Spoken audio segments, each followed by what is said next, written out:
Monkey D. Luffy, Eren Yeager, Naruto Uzumaki, Lelouch, Askeladd. These characters exist in their stories in completely different ways. Some impose their will, make decisions, and drive events forward.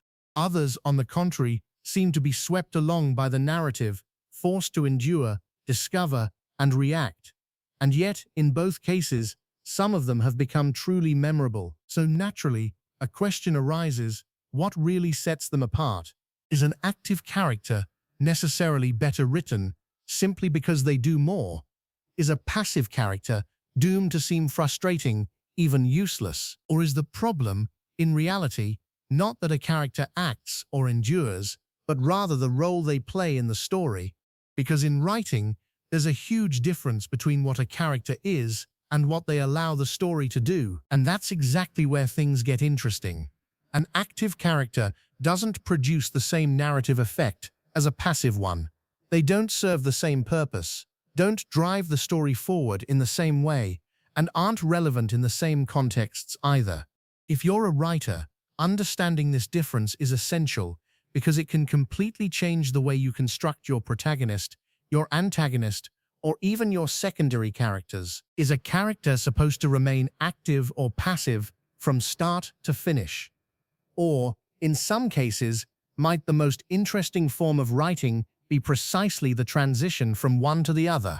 Because a character who begins by being at the mercy of the world before learning to influence it often taps into something much more powerful: a true arc.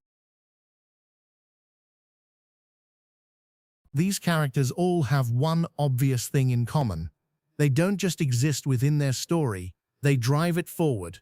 They are the ones who make decisions, set the course, and set events in motion. The story doesn't just happen to them, it is constantly shaped by the choices they make. And it is precisely this ability to act that defines an active character. But what's interesting isn't just the fact that they act, it's the consequence of their actions. With every decision, something changes. A situation evolves, a conflict arises, another character is forced to react, and very quickly, we realize that without them, the story simply wouldn't take the same form. So they don't just participate in the narrative, they structure it. That's why we so often find active characters at the center of the story. Whether on the protagonist's side or the antagonist's, they are the ones who create momentum, who provide clear direction, who force other characters out of their comfort zones. In reality, they act as catalysts. As soon as they step in, something happens. But be careful, this is also where their limitation lies. An active character who acts without constraint, without self-doubt, and without real consequences quickly becomes mechanical. They move forward, but without tension. And very quickly, the reader no longer follows his decisions. They simply endure them. As an author, you must therefore really focus on the development that these actions will generate. If we take Askeladd as an example, it is mainly the impact he had on Knut and Thorfinn that made him so impactful in the story. Just a quick reminder, if you're interested in creating or developing original manga, or if you'd like me to do a brief analysis of your manga in a short format, check out CollabManga. Be sure to watch until the end of the video for more details. In contrast, these characters give a completely different impression. They do not seem to drive the narrative, but rather to be swept along by it. Events happen to them, situations are thrust upon them, and their role consists more of understanding, absorbing, and then reacting. And yet, despite this apparent passivity, some of these characters are among the most memorable. What defines them is not a lack of action, but their position within the narrative. Where an active character creates events, a passive character reveals them. It is through them that the reader discovers the world, understands the stakes, and becomes aware of what is truly unfolding. They do not drive the story, they make it accessible. That's why we often find passive characters at the beginning of a story, or in complex worlds. They serve as a point of entry. The reader moves forward with them, learns alongside them, and gradually builds their understanding. But even here, there's a limit. A character who remains passive for too long eventually loses their impact. If they just endure without ever growing or making a decision, they become frustrating. And that's often the moment when the story needs to shift to prevent the character from getting stuck in that position. The series that best exemplifies this flaw, in my opinion, is One Piece. The Straw Hat crew has been enduring all sorts of adventures for over 1,000 chapters now. And in the end, we reach a point where we're more excited by the flashbacks or future events than by the present itself, and this has been the case for several hundred chapters now. This type of arc is probably the most memorable.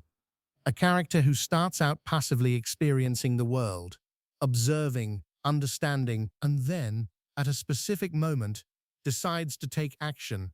And this shift is never insignificant. It is almost always triggered by a major event, often a negative one, that forces the character to break out of their passivity. This moment is crucial because it completely redefines the character's place in the story. Before, they were merely subjected to events. Afterward, they begin to influence them. And for the reader, this change has a huge impact because they are no longer just following someone who is discovering things, but someone who acts with full knowledge of the facts. But in my opinion, this transition alone is not enough. Once they become active, the character must not become perfect. From my perspective, it's important that they continue to make mistakes, misinterpret certain situations, and make bad decisions. They must, in fact, remain a human who acts more on emotion than on pure rationality. And this slight wavering must therefore be clearly expressed in the narrative. This character must not be all black or all white. They must navigate this fine line because it is precisely this combination that creates a strong character.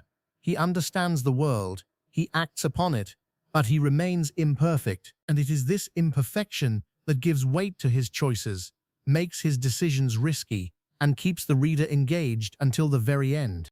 It goes without saying that the bad decisions he makes during his active phase must be the most significant ones in his journey. And it is precisely these serious mistakes that will form the foundation of the ideal the character will achieve by the end of the story. Ultimately, an active character and a passive character aren't really opposites. They serve different functions, and it's precisely this difference that allows for a balanced narrative. One takes action and sets the direction, the other observes and helps us understand. And in both cases, their effectiveness depends entirely on how they're used. But what really stands out isn't the type of character you choose, it's the arc you give them. A passive character who never changes quickly becomes forgettable. An active character without constraints becomes mechanical. And in both cases, the problem doesn't stem from the concept, but from the lack of growth. That's why the most memorable characters are neither entirely active nor entirely passive. They evolve, they start somewhere, endure, learn, then eventually act, make mistakes, and move forward despite their errors.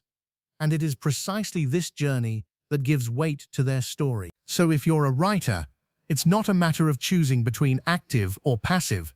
It's a matter of knowing when your character must endure and when they must decide. Because in the end, what truly leaves a mark isn't what a character does, but what they bring about. To delve deeper into CollabManga, as explained earlier, it helps boost the visibility of various manga projects through several tools made available on the platform. The first of these is a sponsorship system built into the site. Any content creator can sign up on the site and list their various sponsorship options.